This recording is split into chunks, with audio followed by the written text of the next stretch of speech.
Laissez-moi vous parler de quelque chose d'étrange à propos du silence à l'ère numérique. Nous vivons dans un monde où presque tout est partagé. Anniversaire, tasse de café, coucher de soleil, larmes, rires, même la douleur paraît de filtre. Pourtant, certaines personnes restent totalement invisibles. Elles défilent en silence, observent profondément, mais postent rarement, voire jamais. Vous connaissez peut-être quelqu'un comme ça. Peut-être êtes-vous quelqu'un comme ça. Et voici la question qui revient toujours. Pourquoi ? Pourquoi choisir de rester invisible alors que le monde entier semble crier pour attirer l'attention ? On pourrait facilement supposer que ceux qui ne postent pas sont simplement timides ou introvertis. Mais ce n'est pas toute l'histoire. Sous la surface, il y a une psychologie complexe à l'œuvre.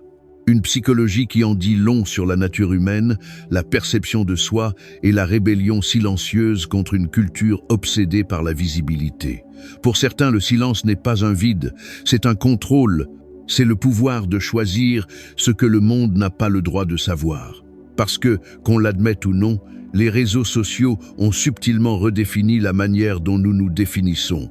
Ils récompensent l'exposition, ils encensent le bruit. Pourtant, ceux qui restent dans l'ombre sont souvent ceux qui voient le plus clair. Ils observent sans avoir besoin d'interrompre, ils réfléchissent avant de réagir, ils analysent avant de juger. Les psychologues ont découvert quelque chose de fascinant. Les personnes qui s'abstiennent de poster fréquemment obtiennent souvent des scores plus élevés en matière de maîtrise de soi, d'introspection et d'indépendance émotionnelle. Elles sont moins influencées par la comparaison sociale et la validation externe. En d'autres termes, elles n'essaient pas de prouver qui elles sont, elles cherchent à le comprendre. Et dans un monde noyé dans les performances, c'est rare. Parce que, soyons honnêtes, la plupart de ce que nous postons n'est pas juste de la communication, c'est une construction d'identité, une audition inconsciente pour l'appartenance. Chaque légende, chaque photo, chaque mise à jour de statut dit « Voici qui je suis, approuvez-vous », mais quand on arrête de poster, quelque chose change. On commence à détacher sa valeur des applaudissements numériques. On arrête de penser en légende. On recommence à vivre les moments pour soi et non pour une caméra. Et c'est le secret psychologique derrière ceux qui ne postent pas. Ils recherchent l'authenticité dans un espace où tout semble mis en scène. Ils ne détestent pas les réseaux sociaux. Ils ne se retrouvent tout simplement plus dedans. Ce n'est pas une question d'être anti-technologie ou asocial.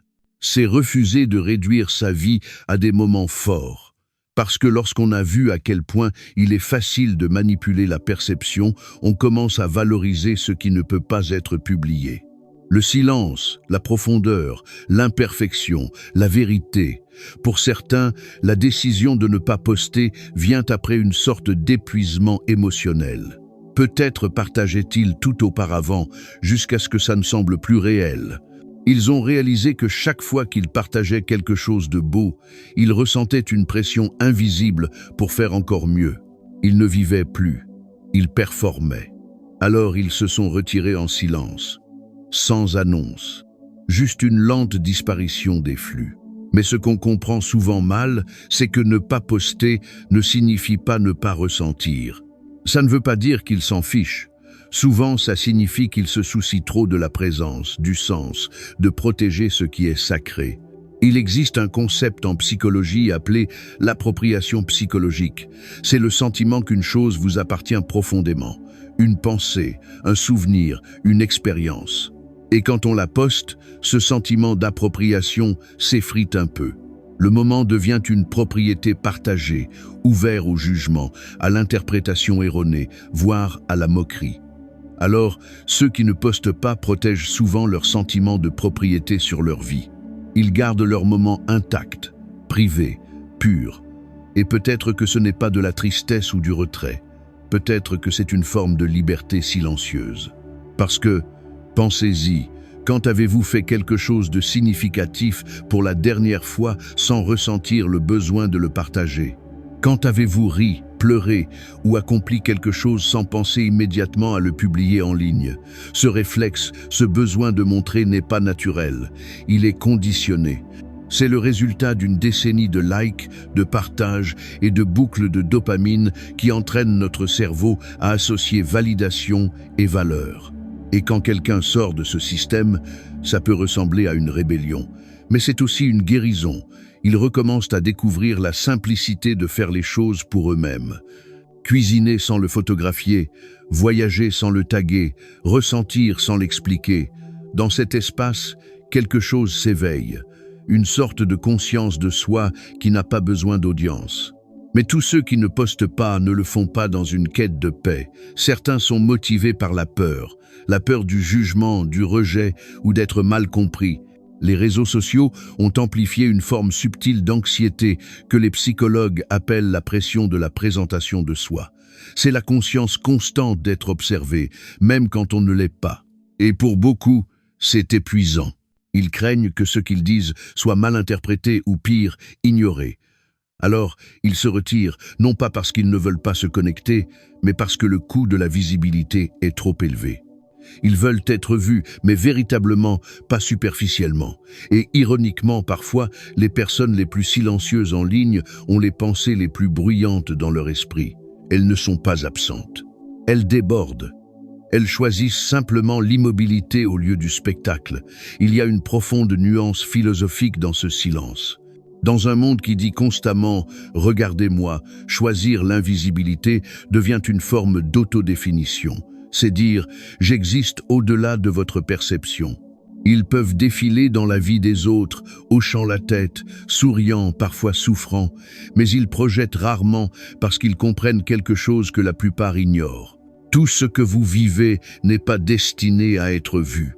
Parfois, les choses les plus profondes de la vie, la croissance, le chagrin, la transformation, se produisent en silence, sans être vues, sans être publiées. Et quand vous avez traversé assez de ces transformations privées, vous commencez à réaliser que ne pas être vu n'est pas synonyme d'insignifiance. C'est en fait là que l'identité se forme, et non se performe. Voici où réside le paradoxe. Les réseaux sociaux ont été conçus pour nous connecter. Pourtant, ils laissent souvent les gens se sentir plus isolés que jamais. Quand on ne poste pas, on arrête de courir après une proximité numérique et on commence à reconstruire des connexions réelles. Vous commencez à remarquer qui prend de vos nouvelles sans avoir besoin de mise à jour. Vous apprenez qui se souvient de vous sans rappel. Ce type de connexion, brute, non diffusée, semble plus lourde, plus chaleureuse, infiniment plus réelle. Et les personnes qui ne postent pas vivent dans cet espace. Elles construisent des relations qui n'ont pas besoin de preuves. Elles trouvent du réconfort dans les moments non partagés et elles laissent la vie se dérouler sans la transformer en contenu. Une partie de cela concerne aussi la sécurité de l'identité. Savoir qui vous êtes même quand personne ne vous regarde. Quand vous êtes à l'aise avec votre propre compagnie, vous n'avez pas besoin d'une audience pour valider votre valeur. Ce n'est pas de l'arrogance, c'est de la paix. Et ironiquement, les personnes qui ne postent pas ont souvent les histoires les plus intéressantes à raconter. Mais elles les gardent pour quand vous êtes assis en face d'elles, pas à travers un écran. Parce que, pour elles, la vraie connexion ne se mesure pas en commentaires ou en like. C'est dans le silence partagé, dans les regards qui se croisent, dans les rires qui n'ont pas besoin de témoins. Ce sont les personnes qui portent des mondes en elles, qui réfléchissent profondément, observent constamment et comprennent en silence. Elles n'ont pas besoin que le monde applaudisse leur existence. Elles ont juste besoin de la vivre. Et peut-être, juste peut-être, dans un monde si désespéré d'être vu, leur silence n'est pas un défaut. C'est un miroir, un rappel que tout ce qui est significatif n'a pas besoin d'être partagé. Que parfois, la chose la plus humaine que vous puissiez faire est de garder quelque chose entièrement pour vous. Vous savez ce qui est fascinant ? Plus quelqu'un reste éloigné des réseaux sociaux, plus il commence à voir le monde différemment. Les couleurs semblent plus riches, le temps semble plus lent, les conversations semblent plus pleines.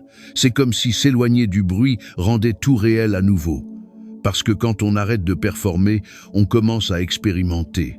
Il y a une beauté discrète à marcher dans la vie sans avoir besoin de prouver chaque pas. Vous ne pensez pas aux angles, à l'éclairage ou aux légendes. Vous êtes simplement là, pleinement vivant, dans le moment plutôt qu'en dehors. Et c'est quelque chose que les réseaux sociaux nous permettent rarement de faire aujourd'hui. Mais la psychologie derrière cela va plus loin que les préférences ou les goûts. Elle est enracinée dans la manière dont notre cerveau traite la validation. Chaque fois que nous publions quelque chose en ligne et que cela attire l'attention, like, commentaire, cœur, notre cerveau libère de la dopamine, la même substance chimique impliquée dans la récompense et l'addiction. Avec le temps, nous commençons à désirer cette validation. Nous commençons à penser en termes d'expériences partageables plutôt que réelles. Maintenant, imaginez quelqu'un qui résiste à cette boucle, quelqu'un qui choisit délibérément de se déconnecter du cycle de la dopamine. Ce n'est pas du désintérêt, c'est de la discipline. Il faut une conscience de soi pour résister à quelque chose conçu pour vous garder accro. Les personnes qui ne postent pas ont souvent un fort locus de contrôle interne, un terme psychologique signifiant que leur sentiment de valeur et de bonheur vient de l'intérieur et non de l'approbation externe. Elles n'ont pas besoin de l'écho numérique de « tu es assez » pour y croire. Et voici ce qui est encore plus intéressant. Des études montrent que les personnes qui prennent de longues pauses dans la publication ou la consommation de contenu sur les réseaux sociaux ressentent souvent une augmentation mesurable de leur stabilité émotionnelle et de leur satisfaction de vie. Parce que lorsque votre sens de l'identité n'est plus constamment reflété, il devient solide, il devient réel. Vous ne modifiez plus votre vie pour la rendre digeste.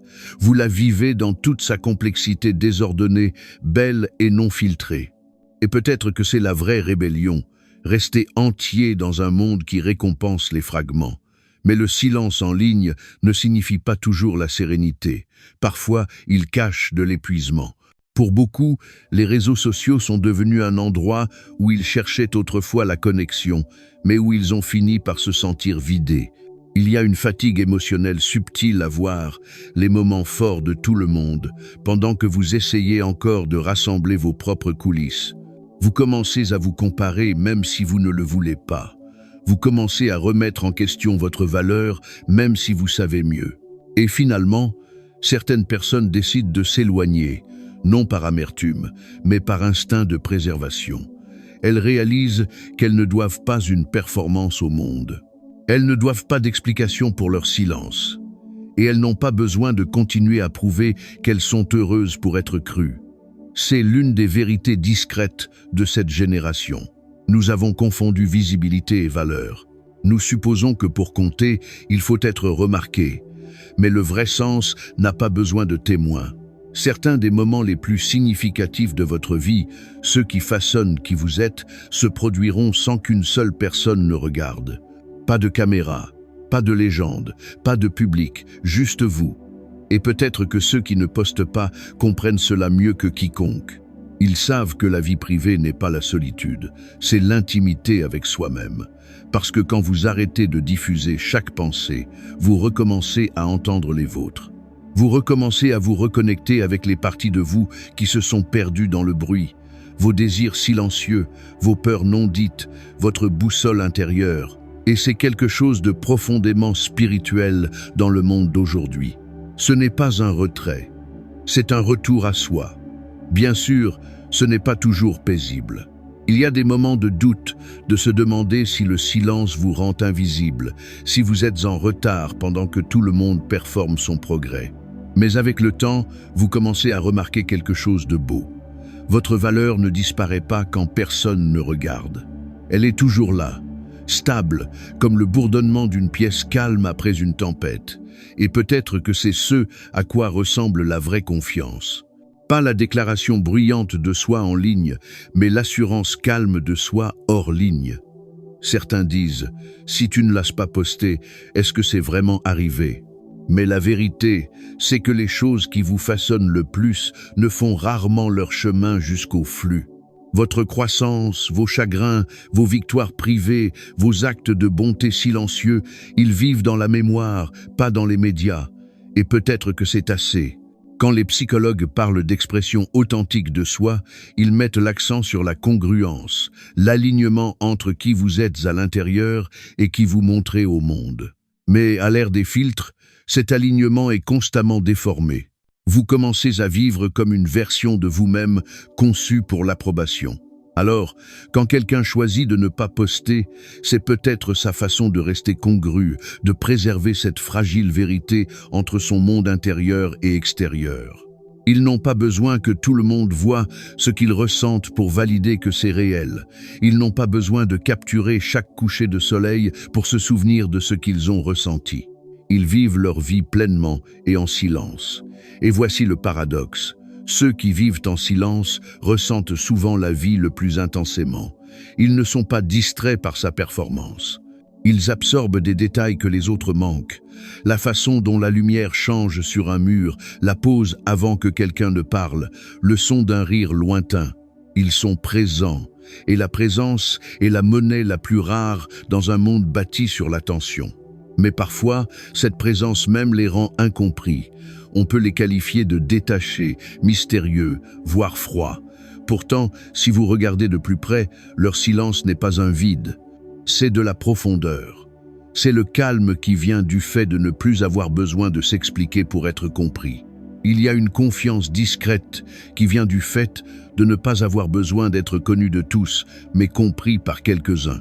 Et c'est ce que les personnes qui ne postent pas comprennent le mieux. Elles savent que toutes les vérités ne sont pas destinées à la foule. Que certaines parties de vous méritent de rester intouchées par les algorithmes et les opinions. Parce qu'une fois que quelque chose devient public, il cesse d'être purement vôtre. Il appartient à l'interprétation, au jugement, à la tendance. Et peut-être que certains moments sont trop sacrés pour cela. Alors, la prochaine fois que vous remarquerez quelqu'un qui ne poste jamais, n'assumez pas qu'il se cache. Peut-être qu'il vit simplement. Peut-être qu'il a trouvé la paix dans les coins tranquilles de l'existence. Ceux qui ne sont pas éclairés par la lueur bleue d'un écran. Peut-être que ce sont eux qui se souviennent de ce que les autres ont oublié. Que ne pas être vu ne signifie pas être seul. Que être silencieux ne signifie pas être vide. Que parfois, la plus vraie expression de qui vous êtes est le silence. Parce qu'en fin de compte, nous ne sommes pas censés être des performances. Nous sommes censés être des personnes.